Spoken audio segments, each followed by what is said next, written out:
Welcome to Hustle Lounge. Sincere thanks to our audience and their feedback on our episodes so far. Your response has been so encouraging, and we are glad that you're liking all the messaging and all the discussions that we are having on the episodes.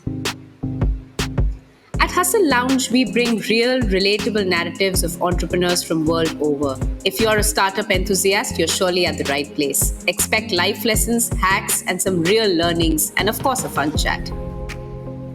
We have our content on various platforms like Apple, Ghana, Spotify, YouTube, and so on. The content is available in both video and audio formats to make it convenient for you to consume. In this episode of the Hustle Lounge, we are interacting with the founders of Luma, Diksha and Divya.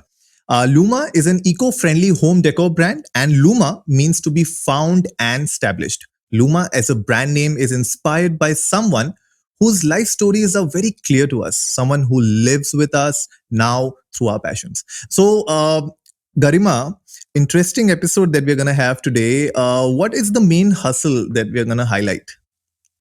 Yeah, well, I think with so many entrepreneurs that we've spoken to, and everybody has a game plan and so much research, and I think that's great. I don't think that's a bad idea, but I think more often than not, most people don't start businesses because they always end up being in this analysis paralysis, and they never end up crossing it. So I think here are these two commercial pilots who have followed their gut, and that's a clear hustle that we'll be talking about today.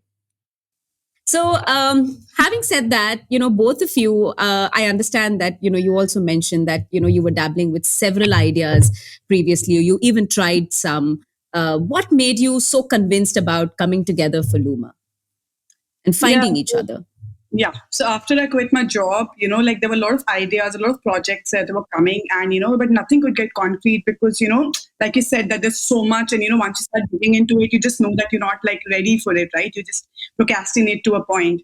And then happened, then when we started traveling, and I did a few courses, and I realized that everything led to everything was pointing out to how I wanted the things to look.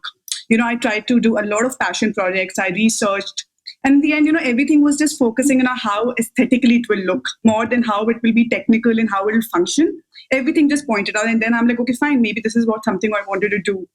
And that's when I was traveling and I met Divya, and I, told her about this idea, and she was on the same page that, like we travel so much, and why can't we just bring in elements of everything to something that we do and something that we want to do. Yeah. So one solo backpacking trip turned into one hustle, Clearly, fantastic. Fantastic. But how do you Yeah, so how do you identify a market need? Diksha and Divya. Like if I have to bring it that one aspect that like you said, you started off talking about this concept, and then you thought let's do it, right? So, but before doing that, how did you identify that there's actually a market need for something like this?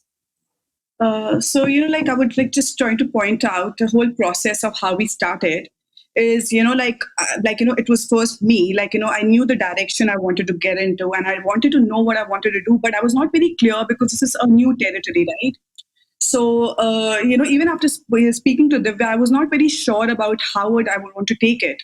And like it's a funny thing because I was at my friend's and I saw a basket, and I saw how beautifully it turned that a bamboo basket into a lamp.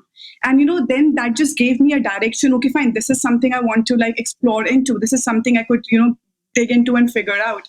And then when I told the same thing to Divya and coming about the market research, and we started doing a lot of groundwork. We went to a lot of stores, we went to a lot of websites. We started seeing what is available, and what I personally saw, at least in Delhi and in Bangalore, that when you talk about these natural materials, either things were very basic, and what we've seen for all these years, like very roads, like very basic elements were available, or bulky, expensive furniture was available. And so, that's what the market, I thought that there is no middle ground in it. And that's what personally attracted towards me towards it, that I wanted to find a middle ground in redefining all these elements and, kind of bringing out more into it.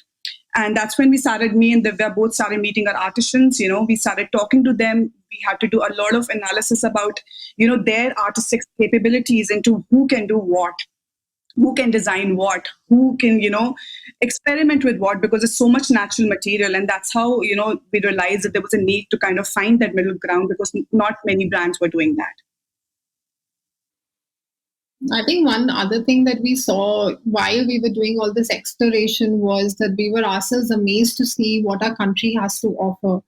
Because we are quite limited in seeing the natural fibers around us. The way we are brought up and we see things around us. So, we are more or less accustomed to seeing bamboo, rattan, those kind of things. And when we started digging and exploring more and more, we saw that the country also has other natural fibers like water hyacinth, water reed. There is pine needle. There is moonch grass, sabai grass. There is banana fiber, and you name it. It's endless. So that digging and finding out about different kind of natural fibers and what you can do and play around with was in itself a journey. And that was amazing to know that it's India, owing to its tropical climate, you have all these kind of fibers that you can work around with, which have not yet been explored into. So so one was that. And then you, like Diksha rightly said, what you are used to seeing is basic elements. And when we saw that there are so many natural fibers available, why not turn this also into something which is more designer, and you get more designs coming into the market with natural fibers, which people are not really used to seeing. Yeah. Sure. So, with all of this that, in terms of the research that you did and connecting with all these artisans, and a lot of that work happened during the pandemic and you launched during the pandemic.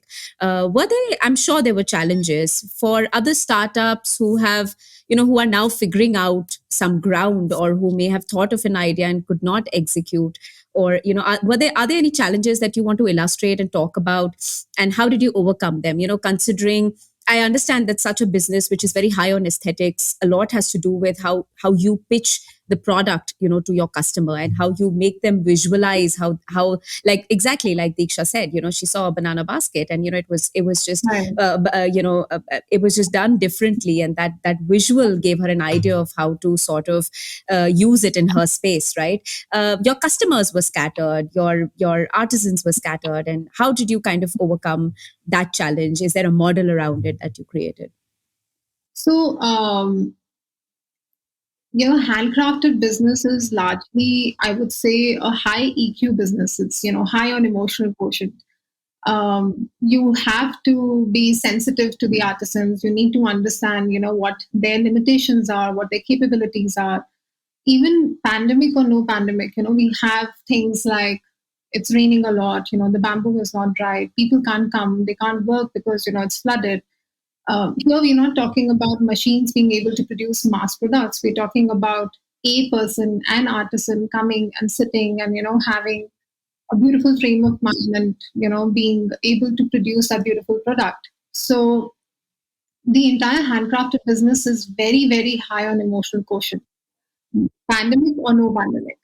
And when pandemic happened, one of the only things that we were hustling or battling with was, artisans coming and telling us that, hey, we had like this bulk order of 300, 500 baskets, but that guy has just suddenly, canceled the order. Because in the pandemic, you were having people not coming and buying. The product companies were not having many buyers. The service companies were not able to service their customers. So when the cancellation happened, these guys reached out to us and they said, listen, we are in this position. What do we do? So it's, the entire thing is more of a sense of community that we have. We are working with them, making sure that, they are okay and, they are taken care of. And it's likewise, they take care of us also in return. So pandemic or no pandemic, our issues remain the same. But one of the key things that we were battling were, apart from they taking orders from us, they're also taking orders from other people, which kept getting cancelled. So we came in at that point in time trying to say that, okay, hey, hang in there. We are there to take care of you.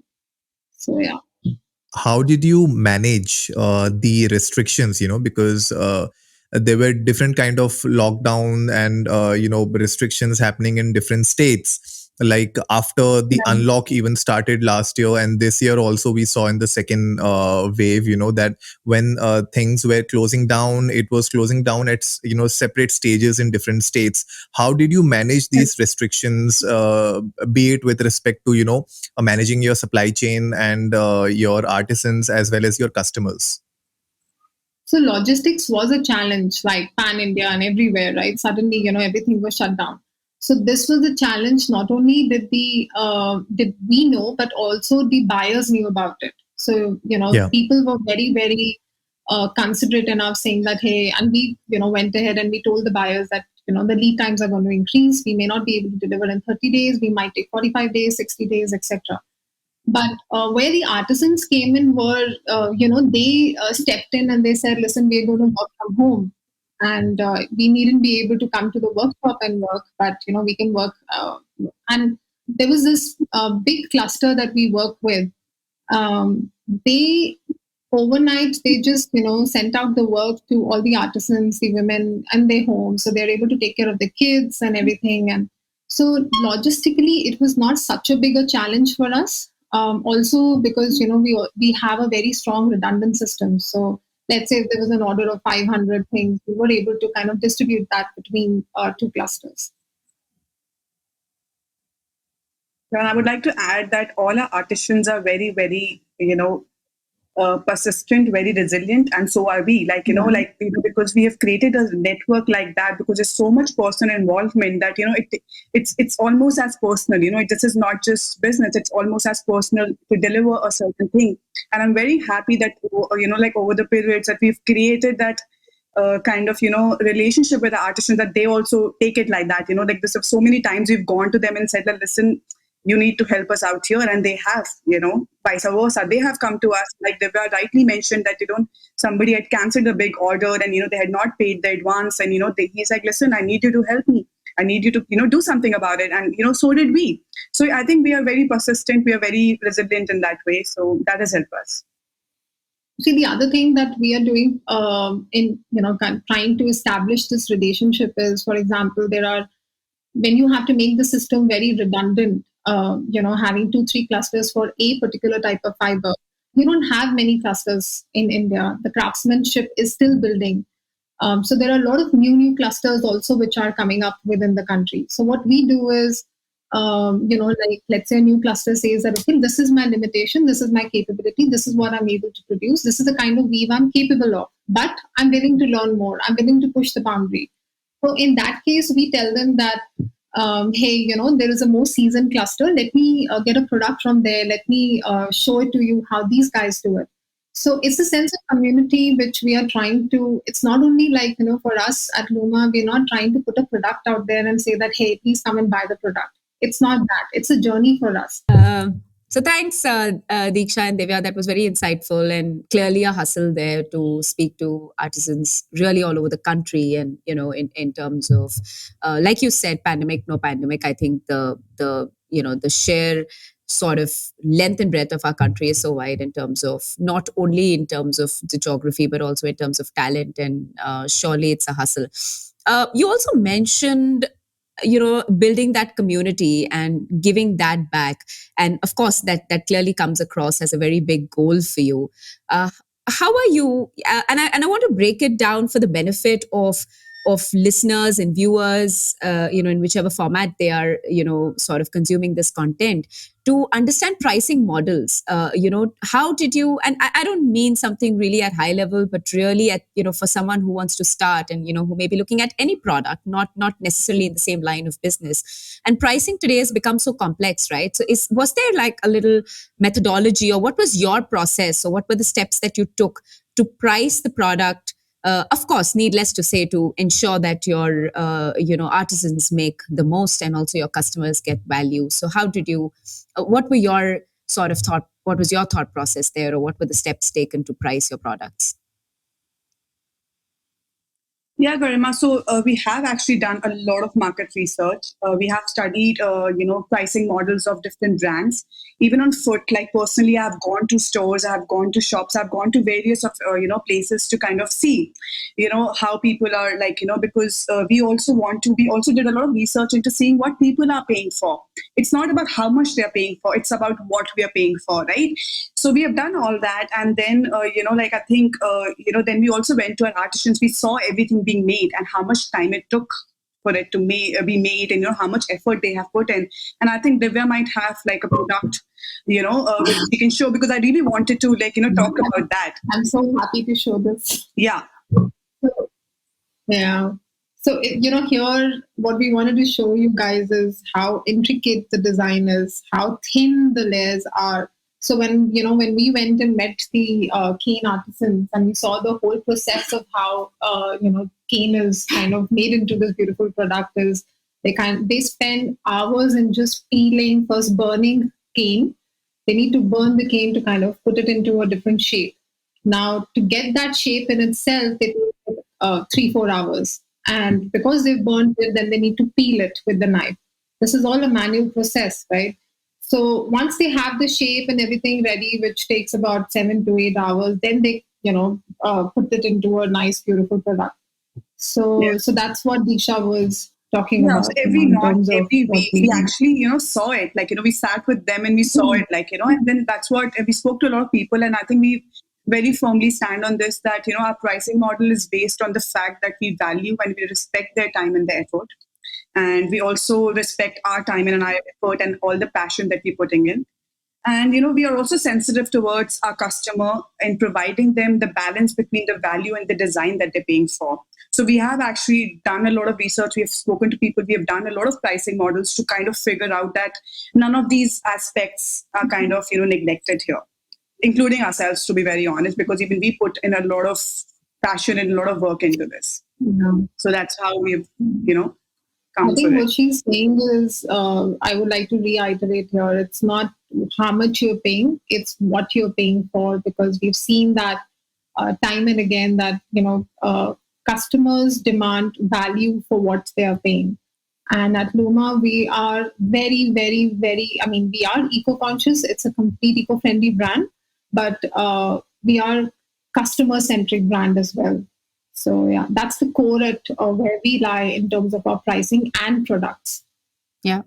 So I just actually have a quick follow-up question here. So you meant that, so you were physically, going to stores which you saw as competition in terms of where your customers could buy something similar, and you looked at internet. But what you are doing is something which is not, if I want to buy a basket like that, I don't know how will I get it. I don't even think I'll get it. I'll probably have to get in touch with you only. So how did you kind of peg those products? I'm asking because it's not just your product. An entrepreneur today, there are people, homegrown startups who are looking at starting something in fabric, something in beauty, and it's just that dilemma of how to bring that value. How do you kind of define that value? Can you speak a little bit more about it in terms of how do you really say this is value? My customer will feel good, paying this. Like you said, it's what you pay for, and of course, it trickles down to the last person in that chain, which is your artisan. I think here largely we bring a lot of focus to quality. Which I mentioned in earlier also. So it's not only design that we are talking about. Like you rightly said, these kind of designs that we are doing here at Luma, you don't find it anywhere. So it's very difficult to kind of say that, okay, this is what is the value of this product. But it's not only the design, it's the quality that we are bringing along with the designs. People can make great designs out of any product. They can even make a great design out of plastic, but here we're bringing in a great design along with great quality. And that, so to give you a sense of things, we don't send any product to the customer unless and until it is vetted by us. So once you have that quality and the design and the effort, and like Diksha mentioned that we are sensitive towards the fact that the artisan has put in so much amount of their time, energy into making that product, right? So when you combine all those elements into it, and from the research and everything that we have done and seeing that what people are paying for rather than how much they're paying, you kind of find the balance over there and say, okay, this is the segment that we can be in. And also the research that we did, to add on to what Garima said, it wasn't just the people like, the brands we thought, were competitions, or we did actually research in different materials also. We went to fabric shops, we went to wooden shops. Like, I have been to all sorts of markets. Like, to give you an idea, I also went to a very, very high design store in, MG Road. So that doesn't have that. They are not our competition. We are not their competition, right? They're selling furniture worth 4 lakhs. So, but I went there to see what people would want to pay for. Like, what are they bringing to the table?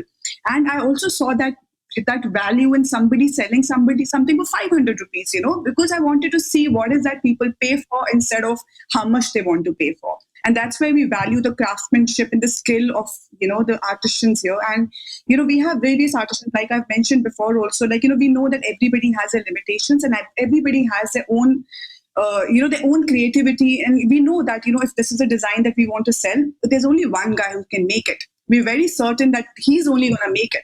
So, we can get it done from different artisans, but it will not match up to our standard, because we have seen that product made in a very, very high, resolution. I will not even say quality, because everybody is beautifully designing things. The design is the same, but that resolution, that, that intensity of that product, we know that this guy is going to bring on. And that's how we price it, because he also charges for it, because he also knows, right, that this is something that he can bring life into. So I think that's how it helped us design, a pricing model of our products.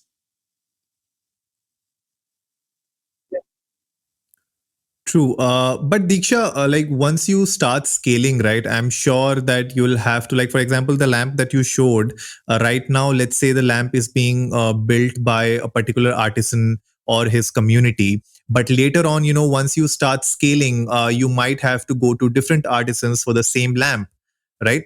So how can an entrepreneur in that case make sure that there's a standardization in place and the quality checks are being taken care of in between those steps? Because once the product is made, it comes to you, you do the final vetting. But in case there's a defect, then you have to go all the way back to the artisan, make sure that he makes another one or fix the present one. But how do you, as an entrepreneur, create those layers of quality checks and standardizations once you start scaling? Because at the end of the day, one artisan, of course, for a particular design may not suffice in the longer run, and you might have to expand your base of artisans as well for the same kind of lamp that we just saw. So that is something, Anurag, that we've already started doing. It's not like we are waiting for the scale up to happen and then, we start finding new artisans and seeing their work, etc. So even before we launched, right, we launched in March. So half of Jan and Feb, we have spent 1.5 months in just trying out different artisans, just trying out their products and seeing who has what limitation, what they're capable of, what is the quality like. And then we've identified that, okay, this person can do this person can do that. And how I mentioned before that, let's say one person's capabilities are or limitations are A, and these guys themselves are saying that, listen, we want to do more. So we get the product from a seasoned player or what they have been doing and give it to these guys and train them in parallel, saying that, listen, try this, you can do better, you can do this, you can do that. So this process of training and trying out new products is already going on in parallel. So when we launched in March, now let's say we have a redundant system of 3 artisans who are able to do for one product. Let's take the example of Ratan. So these 3 people are, right now doing all our Ratan related stuff. While they're doing it, we're already in the process of trying more and more artisans and giving them work, giving them one piece and saying that, hey, can you make it exactly according to this? So we're not waiting on that scale up to happen. We're already prepared for that scale up to happen. And that's how we are ensuring our quality and standardization. So we take the product and we show it to them and say, hey, this is what we expect. Can you do this? So they have it in front of them and then they kind of push their boundaries and they say that, this is, yeah. So you get, you know what I mean, right? You just get it at the end. Also, one more thing we're doing, like the same thing you said, okay, fine, if something is broken and it needs repair, we've also created a system where we have those backups available. It doesn't have to go to the main artisan to be repaired, because we've identified, okay, fine, this is somebody we can use to just, do tweaks in it, design, or, and also we are kind of combining things, like now I have 2 artisans. One I know is very good in one thing, one is another thing. So to divert the orders, we sometimes get half and half done. Like we sometimes tell him, okay, fine, this is what you are right now. Sometimes there's so much, lack of raw material and shortage of raw material. This is what how we have identified in these 4 months that, okay, fine, if you don't have something, we will get you that. We can source it from somebody else who has it and give it to you. We've done that with almost everything now, like, all raw materials, we have kind of like, found a way to kind of circle it around and, make that work for, us. We have spent like literally 18, 20 hours a day digging this country out, trying to figure out, how many people are there per natural fiber. So like Diksha said, there was an instance when part of the raw material was not available with a artisan. So yeah, don't worry, just relax. You just concentrate on doing what you have to do. We will source it because now we even know where the raw material can be sourced from. So last 4 months has pretty much been, I mean, if you've seen our thing, we've not really gone completely live till now. We're only on Instagram. We're not in any marketplace yet. We don't have a website yet. The only platform that we are really sending from is Instagram, and we've got great response from there. And we don't want to go out there full-fledged till the time we are very, very certain and sure of the fact that we have created a redundant system. Like I said, it's a customer-centric brand. The customer should not suffer. The customer should not come and say that, hey, where's my product, or the quality is not good. So when we go out there, we have to be sure that, everything, the entire ecosystem is in place and our supply chain is great. Yeah, I completely agree with that, because instead of, just expanding digitally, I think it's really important to get hold of your operations and your marketing first in a particular platform. And Instagram, in that case, is really strong. It has a great community, and you can build your customer base on Instagram with the kind of visuals that you already do. I think I love your images. I was just going through the Instagram page right now, and I really loved a few of these images. I've also liked them from my other page. But guys, go check out instagram.com/luma.spaces. We'll put in the links in the show notes below. So please go check them out. I think you'll fall in love with a few of the lamps that I could see. And I would definitely recommend those to you guys for sure. That's a personal recommendation. But yeah, I mean, they have everything for everything. So for sure, go check them out. Any last thoughts, Garima, on the episode? Anurag, I think we lost you. But I think he meant any last thoughts from, Divya, Diksha. We can start, with either of you. Well, I think from my end, I would just say that, handcrafted industry is a beautiful industry because it's not only, you're putting a product out there which you want people to come and buy. It's a sense of community that we're trying to build. It's something that we're trying to give back to the community and also, bring Indian handcrafted products up there on the world stage. That's the mission that we are all part of, be it us, be it the artisans, be it the the resellers or wherever, platform, influencers, all of us. So it's a beautiful journey that we are all a part of. Entrepreneurial journey is absolutely wonderful. We would always recommend everybody to just dive into it. Yeah, I would just like to add, like what Divya said was exactly what I wanted to say, but also I would like to add that, right now we are also experimenting with, kind of mixing these two brands together, mixing two elements together and, creating a new design, so that we can redefine all these natural materials in the way how people look at it. And, so we're very excited about that. We have kind of, we never thought that cane could be such an intense, material. And, we're so glad that we could design something without taking assistance of another material, right? Because that's what we'd seen that, rather than bamboo, usually metal, we are also going to experiment by that. But, like me and Divya were talking yesterday, the intensity of the material in itself has really amazed us. And we're very excited to see that, what all can we do with it and, how all can we explore the natural materials that are available to us here.